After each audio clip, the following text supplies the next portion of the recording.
안녕하세요. 켈리의 작은 도서관에 오신 것을 환영합니다. 오늘은 주월 작가의 파주 가는 길을 소개해 드리겠습니다.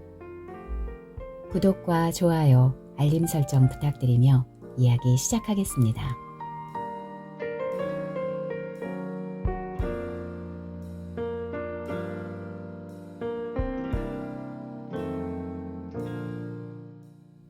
경기도 파주시 조리읍. 침대 헤드보드에 베개를 세워 등을 기댄 채 스마트폰 지도 앱의 검색창에 목적지 주소를 한 글자 한 글자 입으로 소리내어 읽으며 입력했다. 그리고 출발지를 집으로 설정하여 경로 검색 버튼을 눌렀다. 지도 위에 최적 경로로 집부터 도착까지 파란 선이 그려졌다. 나는 선에 표시된 번호를 순서대로 따라가며 화면 아래 적혀 있는 설명을 천천히 읽어나갔다. 우선 집 앞 교차로에서 좌회전 후 북악터널 방면으로 진행하다가 1차로에 있는 내부 순환 램프로 진입, 내부 순환로를 따라 성산대교 북단까지는 계속 직진. 이후 강변북로에 진입하여 고향 방면으로 약 3km 이동 후 남고향 IC에서 빠져나와 수원 문산 고속도로로 진입. 고속도로를 타고 약 22km를 별다른 특이사항 없이 주행하다가 금촌 IC가 나오면 금촌 방면으로 진출. IC에서 빠져나오면 곧바로 금촌 교차로인데 거기서 좌회전. 약 5km 정도 가다 보면 나오는 광탄 교차로에서 좌회전하여 조금만 더 가면 드디어 목적지에 도착. 총 거리는 48.5km, 소요시간은 1시간 11분.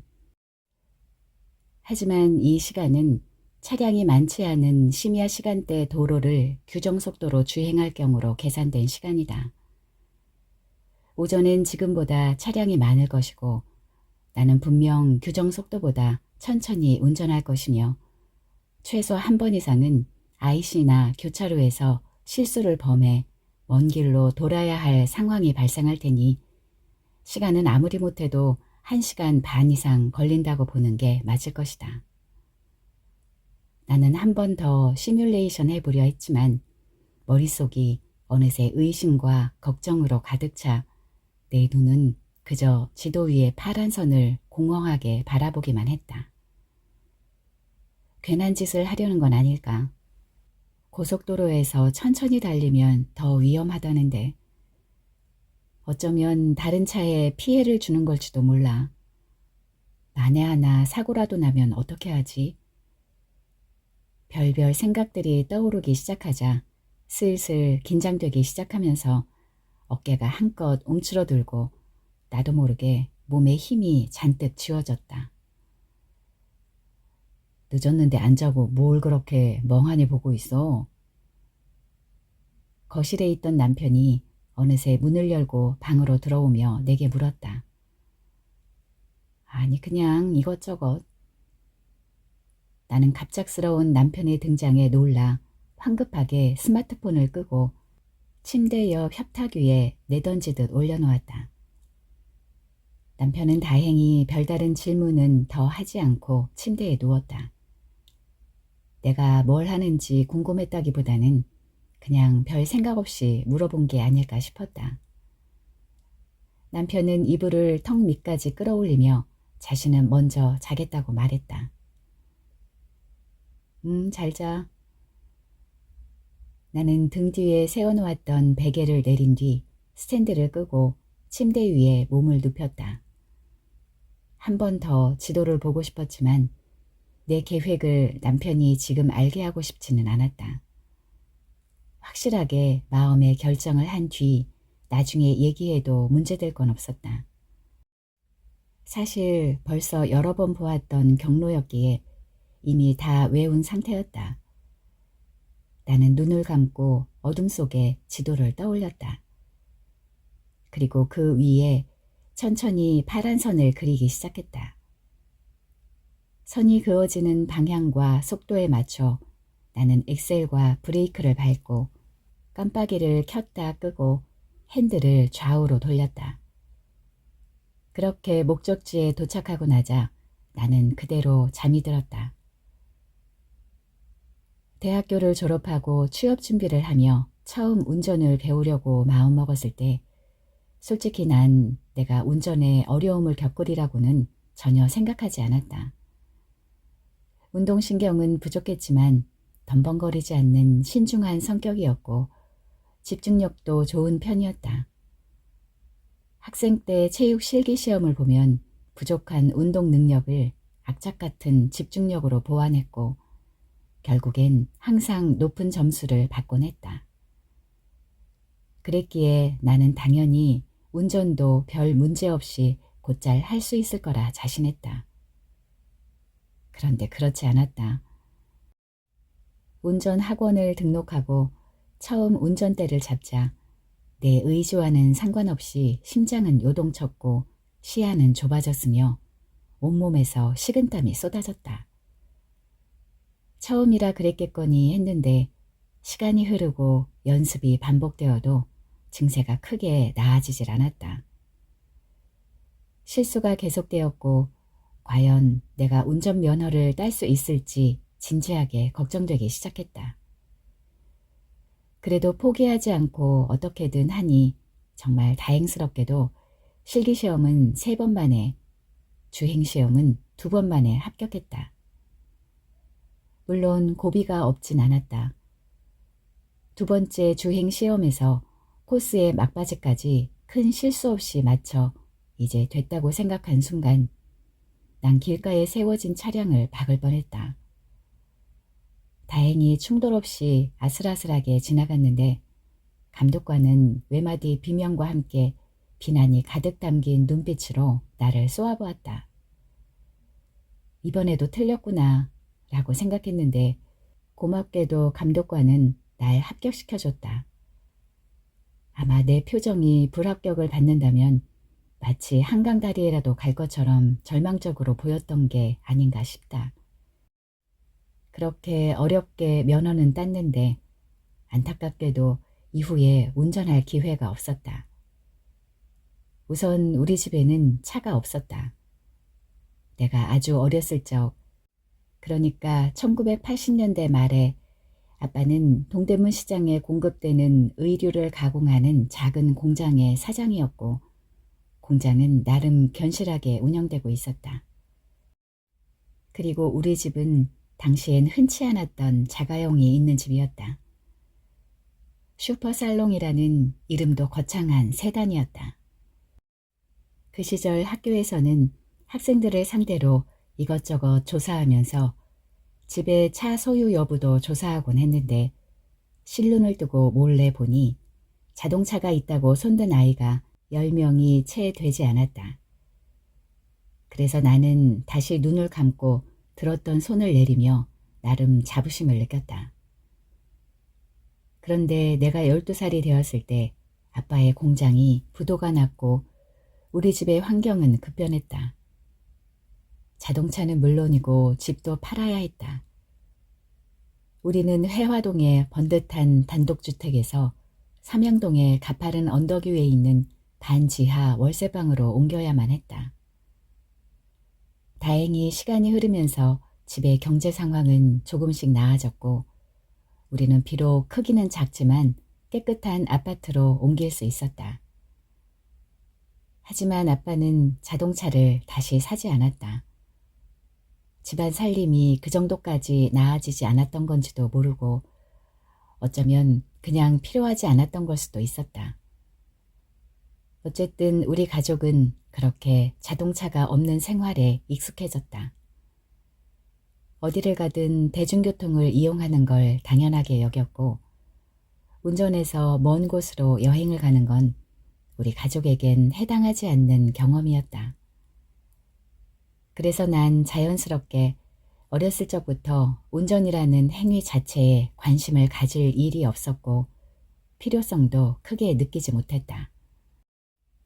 성인이 되어서도 굳이 운전면허가 필요하다는 생각은 하지 않았는데 내가 그렇게까지 고생하며 운전면허를 딴 건 순전히 취업 준비를 하면서 뭐라도 도움이 될 만한 건 다 해놓자는 생각 때문이었다. 직장에 다니면서 돈을 벌기 시작한 이후에도 차를 사고 싶다거나 운전을 해보고 싶다는 생각은 들지 않았다. 취업 후에 만난 남편은 연애할 때부터 차를 소유하고 있었다. 그의 형에게 물려받은 오래된 소형차였는데 그 차는 요즘엔 흔치 않은 수동 변속기 차량이었다. 결혼 후에도 우리는 같은 차량을 이용했고 나는 2종 자동 변속기로 면허를 땄기 때문에 그 차를 운전할 수 없었다. 그렇게 난 면허를 딴 후 거의 10년 동안 장롱 면허로 지냈다. 그래도 문제는 없었다. 출퇴근은 지하철이나 버스로도 충분히 할 만했고 남편과 함께 어디를 다닐 때는 남편이 운전을 도맡았다. 교회 드라이브나 차를 운전해서 멀리 가는 여행은 남편이 가자고 하지 않는 이상 내가 먼저 제안한 적은 한 번도 없었다. 한마디로 나는 운전과 전혀 관계가 없는 사람이었다. 그런데 그랬던 내가 이제 직접 차를 운전해서 가고 싶은 곳이 생긴 것이다. 엄마는 4년 전 암 진단을 받았다. 유방암 4기였다. 왼쪽 유방을 절제했고 약물 치료와 방사능 치료를 시작했다. 겉으로는 내색하지 않았지만 엄마는 자신의 삶이 그리 오래 남지 않았다는 사실을 어렴풋하게 느끼고 있었다. 사실 엄마는 훨씬 이전부터 자신에게 암이 있다는 사실을 알고 있었다. 아마도 그때 바로 병원에 가서 검진을 제대로 받고 치료를 시작했더라면 분명 완치도 가능했을 것이다. 하지만 엄마는 그러지 않았다. 누구한테도 그 사실을 말하지 않았다. 나중에 엄마에게 직접 들은 얘기지만 그리고 그때는 그 마음을 절대 이해하지 못했지만 엄마는 자신의 암 판정으로 가족의 일상이 다시 무너지는 게 무서웠다고 했다. 아빠의 사업 실패로 한번 무너졌다가 겨우 회복된 가족의 삶에 또다시 균열이 가는 것이 두려웠다고. 자신의 암이 가족들에게 피해를 줄 것만 같았고 그래서 알려서는 안 될 것만 같았다고. 너무나 바보 같았지만 엄마는 그렇게 생각했다. 엄마는 아무에게도 말하지 않고 가슴 어딘가에서부터 조금씩 퍼지고 있을 암세포를 애써 모른 척하며 그저 평소처럼 하루하루를 살았다. 어쩌면 엄마의 암은 경제적으로 힘든 집안을 다시 예전으로 되돌리기 위해 그리고 회복된 일상을 어떻게든 계속 유지하기 위해 긴 시간 동안 남몰래 혼자서 품고 있었을 불안과 두려움 그리고 외로움이 잉태시킨 건지도 몰랐다. 엄마의 투병 생활이 시작된 이후 우리 가족의 일상은 많이 달라졌다. 각자의 일정이며 생활 습관, 심지어 살림살이의 배치까지 모든 건 엄마에게 맞춰질 수밖에 없었다. 분명 생소했고 어느 정도 개인의 희생을 감수해야만 했으며 그래서 불편할 수밖에 없었다. 하지만 그러한 것들이 엄마가 걱정했던 것처럼 우리 가족의 삶에 어떤 균열을 만든 것 같지는 않았다. 오히려 그동안 몰랐던 어쩌면 타인보다 더 무관심했을지도 모를 엄마에 대해 알아가는 시간이었고 엄마를 더 이해할 수 있는 시간이었다. 어떻게 보면 그 시간을 통과하며 우리 가족은 더 가까워졌고 더 단단해졌다. 그래서 진즉 엄마에게 그러지 못한 나를 원망했고 그저 철없이 지낸 시간이 후회됐으며 지나가는 하루하루가 소중하고 안타까웠다. 엄마는 4년여의 투병 끝에 결국 호스피스 병동의 침대 위에서 조용히 숨을 거두었다. 마지막 엄마의 모습은 어떤 고통도 없는 듯 마치 아이처럼 평화로운 표정이었다. 이제까지 아무도 모르게 혼자서만 짊어지고 있던 고통과 부담, 그리고 외로움의 무게를 모두 내려놓은 것 같은 모습에 나는 오히려 편안한 마음으로 엄마를 보내드릴 수 있었다. 아빠와 나는 엄마가 세상을 떠나기 이전부터 엄마를 어떻게 모셔야 할지 고민했다. 처음엔 양지 바른 곳에 산고를 하는 것도 생각했는데 그렇게 엄마의 흔적이 세상에서 영영 사라져버리는 건 아무래도 너무 아쉬울 것 같았다. 비록 작은 사물함 크기만한 공간일지라도 엄마가 그리울 때 직접 가서 눈으로 보고 만질 수 있는 장소가 있는 게 좋을 것 같았다. 그래서 우리는 고민 끝에 엄마의 유골을 추모공원에 모시기로 했고 주변 사람들에게 수소문해서 서울에서 멀지 않은 파주의 한 추모공원을 알아보았다.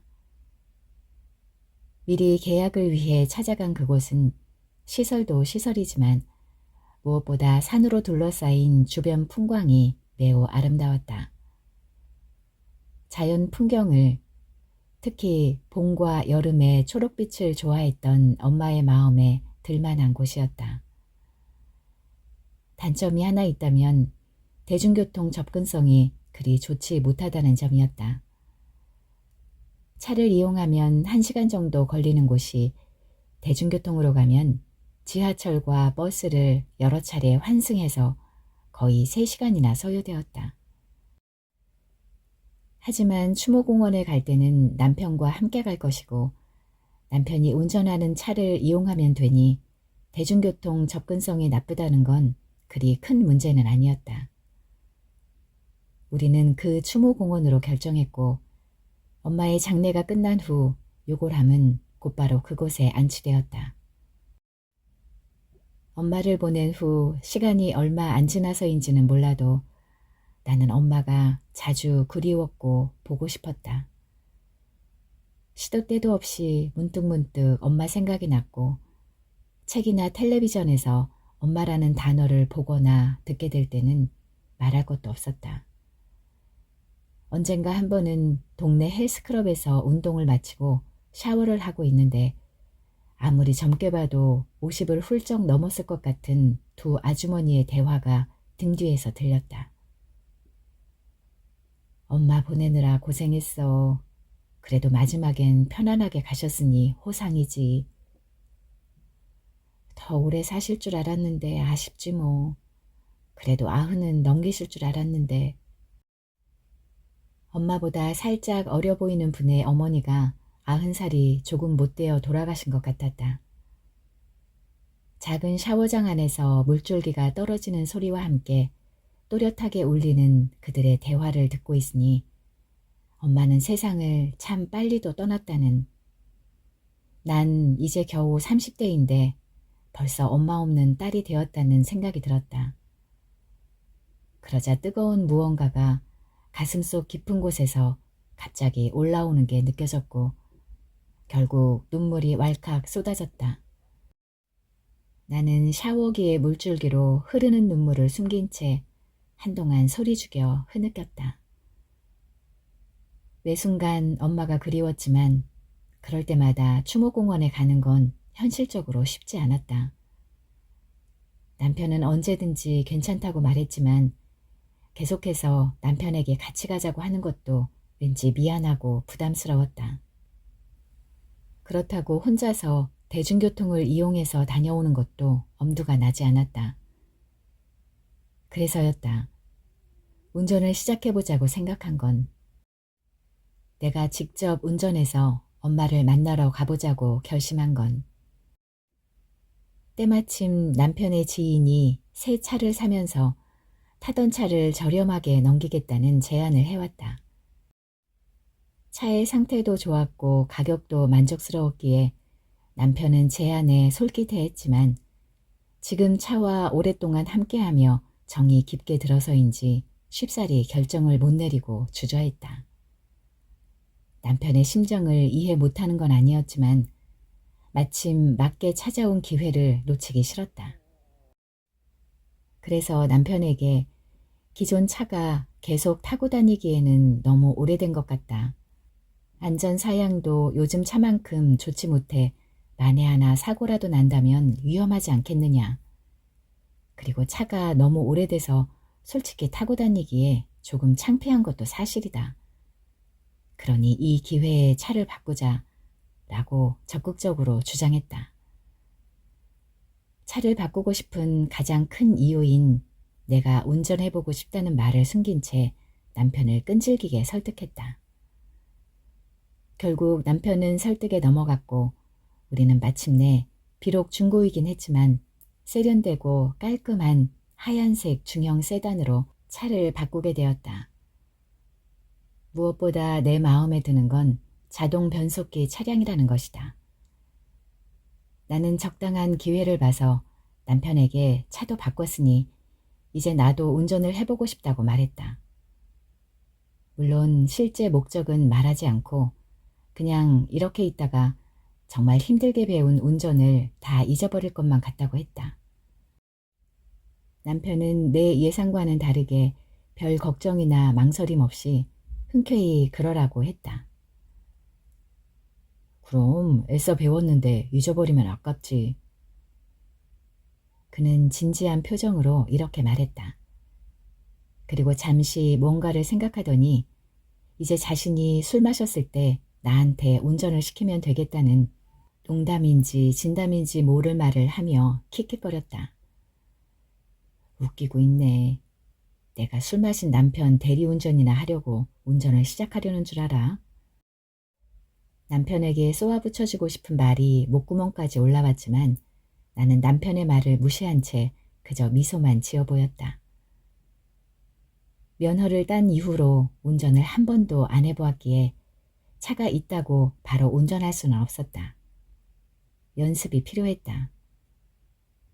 주위에서 운전 연수는 절대 가족에게 받는 게 아니라는 말을 너무나 많이 들었고 나도 남편에게 온갖 무시를 당하며 연습하고 싶은 생각이 절대 없었기에 인터넷 검색을 통해 괜찮아 보이는 운전 연수 서비스를 찾아 신청했다. 10시간에 20만 원이라는 비용이 분명 저렴하지 않지만 운전을 시작하기 위해선 어쩔 수 없다고 생각했다.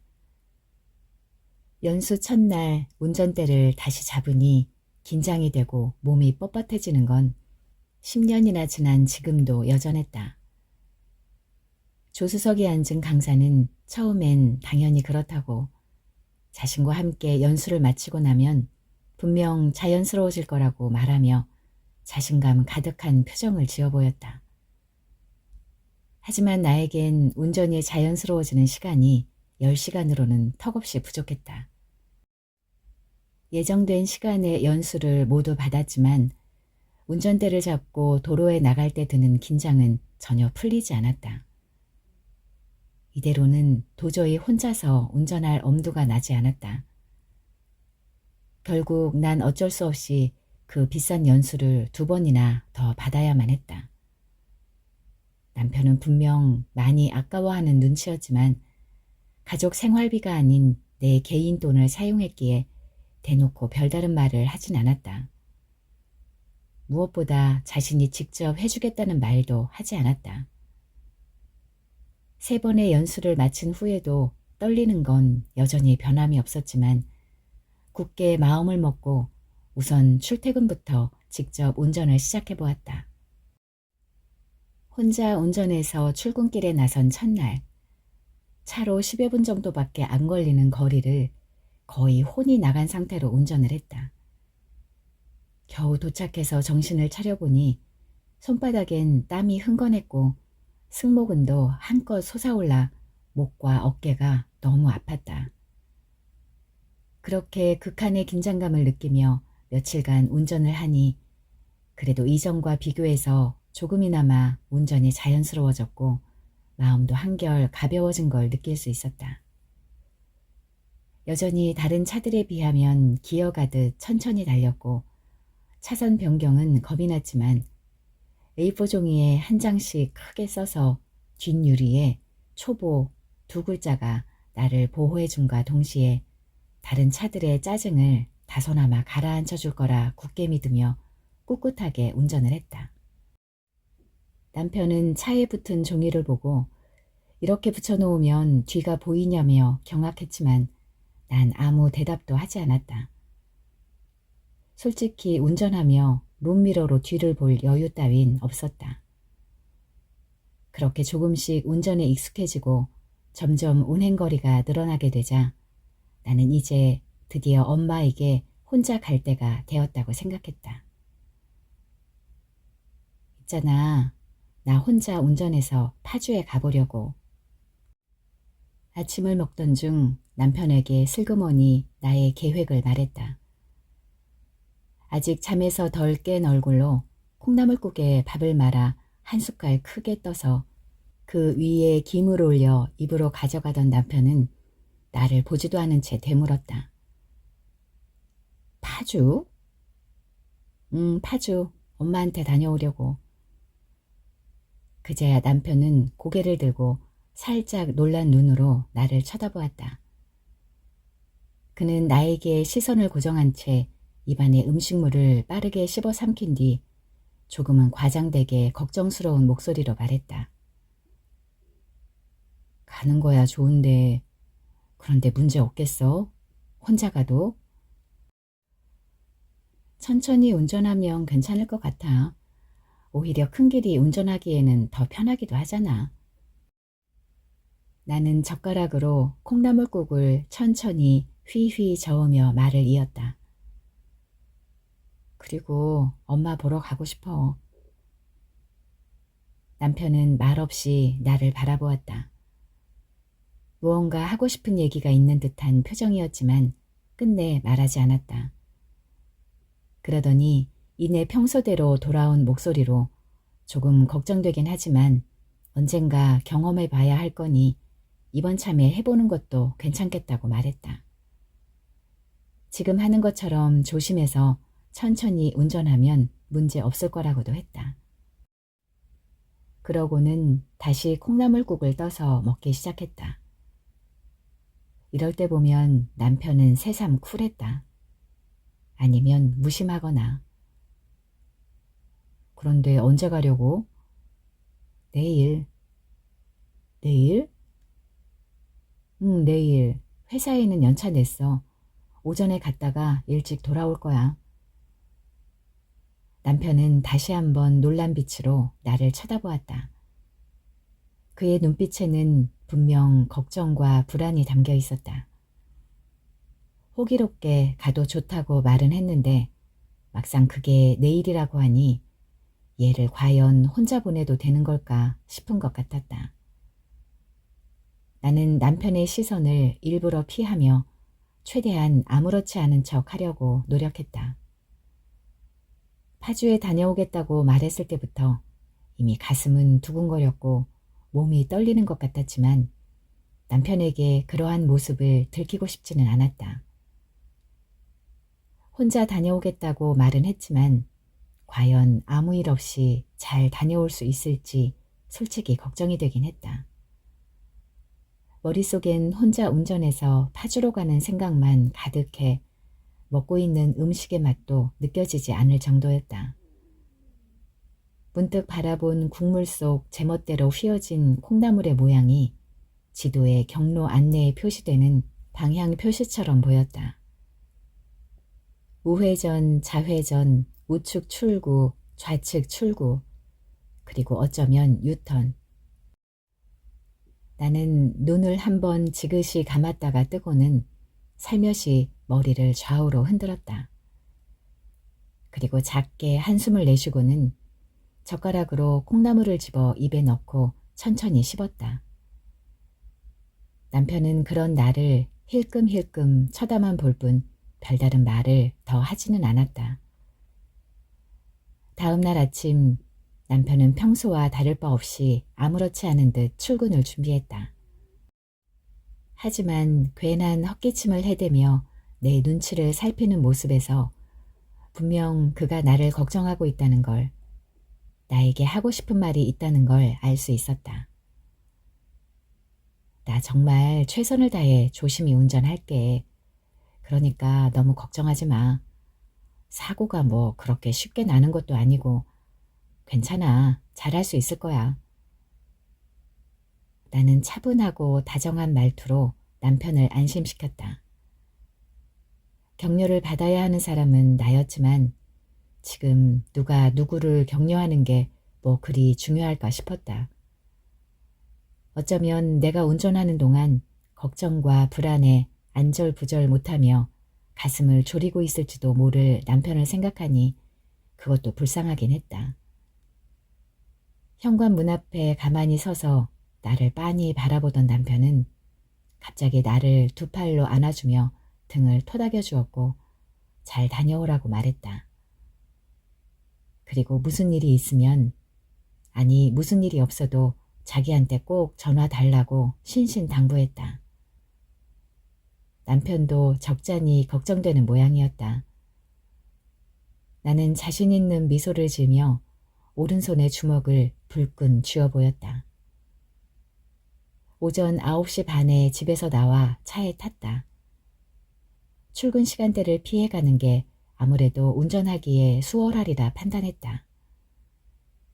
스마트폰의 내비게이션에 목적지를 검색해서 이미 수없이 보았던 것과 같은 경로가 설정된 것을 확인했다. 심호흡을 한번 하고 시동 버튼을 누른 뒤 운전대를 잡자 반사작용처럼 긴장이 되고 몸이 달아오르는 게 느껴졌다. 작게 켜져 있던 클래식 FM은 아예 꺼버렸다. 평소엔 마음의 안정을 위해 듣곤 했는데 오늘은 처음 가보는 길, 그것도 장거리를 가야 했기에 작은 음악 소리마저 조심스러웠다. 나는 눈을 감고 천천히 숨을 들이마시며 작은 목소리로 할 수 있다고 여러 번 주문을 외웠다. 잠시 후 눈을 뜨고 기어를 드라이브에 넣은 뒤 브레이크 페달 위에 올려져 있던 오른발을 살며시 들어 천천히 차를 움직였다. 도로에는 다행히 예상한 대로 차량이 많지 않았다. 내부 순환로에 진입하기까지는 큰 문제가 없었고 내부 순환로에 진입한 이후에는 가장 바깥쪽 차선으로 시속 60km 수준의 속도를 유지하며 천천히 달렸다. 내겐 이 속도도 느린 게 아니었지만 다른 차들은 분명 답답할 수 있는 속도였다. 하지만 내가 다른 차들을 위해 어떻게 할 수 있는 건 없었다. 분명 뇌 뒤에 오는 차들은 큼지막하게 써붙여진 두 글자를 보고는 한숨을 쉬며 또는 나를 가엾게 여기며 알아서 추월해 갈 것이다. 나는 오로지 앞차와의 간격을 충분히 여유 있게 유지하며 앞으로 나아가는 것에만 집중했다. 파란 하늘에 구름 한 점 없는 햇살이 매우 좋은 날씨였다. 히터를 틀지 않았는데도 차 안의 공기는 여느 때와 달리 포근하게 느껴졌다. 유난히 추웠던 겨울도 이제는 완전히 물러가고 그만큼 봄이 성큼 다가온 듯했다. 용기를 내 핸들을 잡고 있던 왼손을 들어 창문을 살짝 내렸더니 아직은 서늘하지만 신선한 공기가 차 안으로 들어왔다. 그 공기를 살짝 들이마시자 기분이 상쾌해지는가 싶었지만 이내 요란한 바람 소리에 정신이 사나워져 창문을 다시 올렸다. 어느새 차는 내부 순환로에서 강변북로로 진입하는 램프에 도달했다. 나는 도로 위에 크게 적혀있는 강변북로 글씨를 따라갔고 곧 널찍한 강변북로가 눈앞에 펼쳐졌다. 지금까지 별다른 돌발 상황 없이 일정한 속도로 운전을 하다 보니 처음보다는 분명 마음의 여유가 찾아왔다. 그러자 왼편으로 드넓게 흐르고 있는 한강이 눈에 들어왔다. 부드럽게 달리고 있는 차의 움직임과 함께 시시각각 펼쳐지는 파란 하늘과 밝은 햇살, 그리고 한강이 만들어내는 풍경은 나의 기분을 좋게 만들었다. 사람들이 이래서 교회로 드라이브라는 것을 가나 싶었다. 내 차 바로 앞에 달리는 차는 한눈에 봐도 굉장히 값비싸 보이는 커다랗고 유난히 반짝거리는 검은색 벤츠였다. 나처럼 초보 운전인지 아니면 바쁠 게 없는 사람인지 앞차도 나와 비슷한 속도로 달리고 있었다. 그 차량의 후미등만 바라보며 일정한 거리를 유지하려고 집중하고 있는데 갑자기 그동안 까맣게 잊고 있던 어떤 기억 하나가 떠올랐다. 엄마는 내가 운전면허를 따자 마치 본인이 딴 것처럼 기뻐했다. 무슨 대단한 곳이라도 합격한 것처럼 좋아하는 엄마에게 남들 다 따는 운전면허를 딴 게, 그것도 남들은 한 번에 쉽게 따는 걸 고생고생해서 이제야 겨우 딴 게 뭐 그리 기쁜 일이냐고 시큰둥하게 말했다. 하지만 엄마는 나의 반응은 크게 신경 쓰지 않는 듯 했다. 면허도 땄으니 이제 너도 빨리 돈 벌어서 차 사. 이왕이면 커다란 외제차가 좋겠다. 엄마도 딸내미가 운전하는 차 한번 타보자. 분명 가볍게 받아넘길 수 있는 농담 같은 말이었지만 나는 기가 찬 표정으로 엄마를 바라보았다. 차를 사고 싶다는 생각이 전혀 없기도 했고 외제차 운운하는 엄마가 괜히 어리석고 속물처럼 느껴졌다. 월급 타면 학자금 대출 갚고 결혼자금 모으는 것만으로도 빠듯할 텐데 차를 살 돈이 어딨어요. 외제차가 가격이 얼만지는 알아요? 더군다나 취업이 언제 될지도 모르는데 무슨 속 편한 소리 하고 있어 엄마는. 그렇게까지 할 필요가 없었음에도 나도 모르게 엄마에게 차갑게 쏘아붙였다. 그리고 나는 그대로 방으로 들어가 버려 대화는 거기서 끊겼다. 엄마가 나에게 차를 사란 얘기를 한 건 그때가 처음이자 마지막이었던 것 같다. 이제와 생각해보면 그때 엄마는 내가 운전면허를 땄다는 사실보다 자기 딸이 무언가를 이뤄냈다는 것 자체가 기뻤던 건지도 몰랐다. 어려워진 집안 형편 때문에 뭐 하나 충분하게 지원해주지 못했지만 그래도 큰 문제 없이 잘 자라 자신의 힘으로 대학까지 졸업하고 다가올 미래를 하나하나 준비해 나가는 딸이 대견하고 기특했을 수도 있다. 아마도 엄마에게 딸의 운전면허 취득은 그러한 성취를 티내지 않고 간접적으로 기뻐하고 축하해 줄 수 있는 대체 수단 같은 거였을 것이다. 그러고 보면 엄마는 항상 그랬다. 좋아도 아닌 척, 아파도 괜찮은 척. 어쩌면 엄마는 실제로 딸이 운전하는 차를 한 번쯤 타보고 싶었을 수도 있다. 지하철이랑 버스면 어디든 충분하다고 말하던 엄마도 분명 누군가 운전해주는 차를 타고 편안하게 다니고 싶었을 테고, 만약 딸이 운전하는 차를 타면 기분이 더욱더 남달랐을 것이다. 엄마는 단지 그 기분을 너무나 초라할 정도로 소박한 행복을 느껴보고 싶었던 건지도 몰랐다. 그때 차를 빌려서라도 엄마를 한번 태우고 어디론가 갔어야 했는데 철없고 이기적이기만 했던 당시에 난 그런 생각을 하지 못했다. 갑자기 내가 직접 운전하는 차에 엄마를 태워보지 못한 게 속상하게 느껴졌다.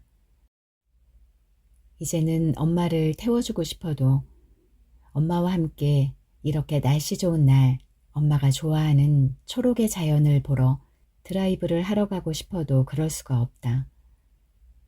그 시기가 지나고 나면 하고 싶어도 할 수 없는 일들이 있다.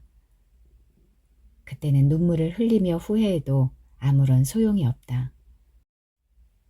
잠시 후 1km 앞에서 수원 문산 고속도로 방면 오른쪽 출구입니다. 4차로를 이용해 주세요. 내비게이션의 안내 소리에 나는 현실로 돌아와 다시 긴장하고 운전에 집중했다. 앞에서 나와 비슷한 속도로 달리고 있던 벤츠는 어느샌가 사라져 보이지 않았다. 나는 잠시 들었던 감상적인 생각은 떨쳐버린 채 내비게이션의 화면과 도로 표지판에 집중하며 약 30km 정도 남은 경로를 계속 운전해 나갔다. 다행히 추모공원까지 큰 문제는 없었다. 고속도로에서 빠져나와 국도를 달리던 중 교차로 하나를 지나쳐 먼 길을 가서 유턴해 오긴 했지만 그 정도는 미리 계산해 두었던 실수였다. 오히려 예상보다 수월하게 도착했다는 사실에 스스로 놀랐다. 추모공원의 주차장에 진입하여 양옆에 비어있는 넉넉한 공간을 찾아 조심스럽게 주차까지 마쳤다. 주차 브레이크를 올리고 시동을 끄고 운전대에서 손을 내리자 나도 모르게 큰 한숨을 뱉었다. 가슴속에 억지로 담아두었던 불편한 무언가를 마침내 토해내는 듯한 한숨이었다. 그러자 지금까지 내가 느끼고 있던 긴장감이 한순간에 풀렸다. 내 몸 안에서 나를 지탱하고 있던 견고한 무언가가 소리도 없이 무너져버린 느낌이었다. 그렇게 멍하니 계기판을 바라보고 있으니 갑자기 콧잔등이 시큰거리고 눈가가 뜨거워지면서 눈물이 흐르기 시작했다. 갑자기 왜 눈물이 흐르는지 알 수 없었다. 무사히 도착했다는 안도감에 흘리는 눈물인지 아니면 그저 엄마를 본다는 사실에 감정이 북받쳐 흐르는 눈물인지 그것도 아니면 이제는 혼자 이곳에 올 수 있을 정도로 운전을 할 수 있게 됐지만 태워줄 엄마가 곁에 없다는 서러움에 흐르는 눈물인지 도무지 알 수가 없었다. 흐르는 눈물을 굳이 참으려 하지는 않았다. 나는 그대로 차 안에 앉아 오랜 시간을 천천히 울었다. 평일 오전의 추모공원은 예상보다 더 한산했다. 정면으로 햇빛에 반짝이는 하얀색 대리석 건물이 보였다. 엄마는 저 안에 계신다. 그리고 이제 엄마가 그리울 때마다 나 혼자 스스로 이곳으로 올 수 있게 됐다. 나는 허탈한 미소를 살짝 짓고는 휴지로 눈물을 닦은 뒤 거울에 얼굴을 확인하고 차에서 내렸다. 바깥 공기가 기분 좋게 서늘했고 밝게 내리쬐는 햇볕은 따스했다. 나는 차 문을 잠그고 천천히 추모관 건물을 향해 걸어갔다. 엄마의 유골함 위치는 아래에서 두 번째 칸이었다. 나는 바닥에 그대로 엉덩이를 깔고 앉아 엄마의 이름이 적힌 매끈하면서 묵직해 보이는 하얀색 도자기를 마주했다. 엄마의 유골함 옆으로 함께 넣어놓은 사진들이 보였다. 사진 속에서 엄마는 활짝 웃었고 가족과 함께 장난스러운 자세를 취했으며 나와 단둘이 간 해외의 유명 관광지 앞에선 행복한 표정을 지었다. 사진 속 엄마는 참으로 아름다웠고 고왔다. 살아계실 땐 엄마의 그러한 모습을 몰랐다. 몰랐다기보다는 신경 써서 알려고 하지 않았다. 지금 나에겐 더없이 작아지고 지치고 때때로 고통스러움에 괴로워하던 투병 시기의 엄마 모습이 어쩔 수 없이 뇌리에 가장 크게 남아있다. 이제는 엄마의 아름다웠던 모습을 보고 싶어도 볼 수가 없고 내가 운전하는 차를 타고 같이 여행을 갈 수도 없다. 엄마를 위해 어떻게 해야 하는지, 무엇을 해야 하는지 이제 겨우 알게 된 것 같은데 엄마는 내 곁에 없다. 이제 내가 할 수 있는 일이란 자주 엄마를 만나러 오고 자주 추억하는 것뿐이다. 엄마의 기억이 희미해지지 않도록 계속 떠올리는 것뿐이다. 나는 사진 속 엄마를 바라보며 속삭였다. 엄마, 나 무사히 잘 왔어요. 나 혼자 운전해서. 엄마 딸 대단하지? 엄마는 말없이 나에게 미소 지었다. 앞으로 자주 올게요. 그러니까 혼자서 너무 외로워하지 말고 언제까지 그렇게 아름답게 있어줘요. 창밖으로 추모공원을 둘러싸고 있는 산이 보였다. 산의 나무들은 밝은 햇빛 아래서 아직은 앙상한 가지를 드러냈지만 시간이 조금 더 흐르고 날씨가 따뜻해지면 나뭇가지에 물이 차오르고 싱싱한 연초록의 잎들이 돋아나 금세 푸르게 무성해질 것이다. 곧 엄마가 좋아하는 풍경이 창밖으로 펼쳐질 것이다. 나는 무릎을 세우고 양팔로 감싼 채 엄마가 바라보는 창밖 풍경을 함께 바라보며 그렇게 한참을 앉아 있었다.